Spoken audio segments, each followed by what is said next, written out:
হয়। এতে বলা হয়, হানজালা নামের ওই হ্যাকার গ্রুপটি জানায়, এফবিআইয়ের ব্যবহৃত এফপিভি ড্রোনের ধারণ করা প্রতিটি ছবি ও সন্দেহভাজনদের তথ্য হাতিয়ে নেওয়া হয়েছে। সন্ত্রাসবাদের বিরুদ্ধে লড়াইয়ে নিয়োজিত এই ড্রোনগুলোতে মানুষের চেহারা শনাক্তকরণ ও গাড়ির লাইসেন্স প্লেটের তথ্য পৃথক করার প্রযুক্তি রয়েছে।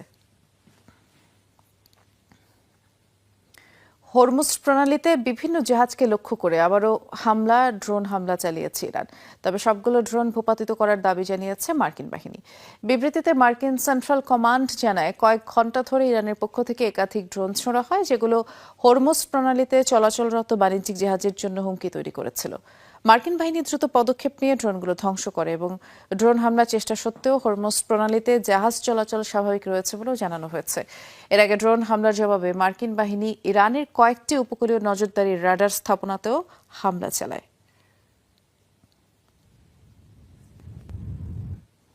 মেক্সিকোর তিজুয়ানা স্টেডিয়ামের কাছে পার্ক করা একটি গাড়ি থেকে এক ব্যক্তির দেহাবশেষ উদ্ধার করা হয়েছে। ওই স্টেডিয়ামেই অনুশীলন করছিলেন ইরানের বিশ্বকাপ ফুটবল দলের সদস্যরা। কর্তৃপক্ষ জানায়, মরদেহটি পৌঁছে দুর্গন্ধ বের হলে স্থানীয়রা পুলিশকে খবর দেয়।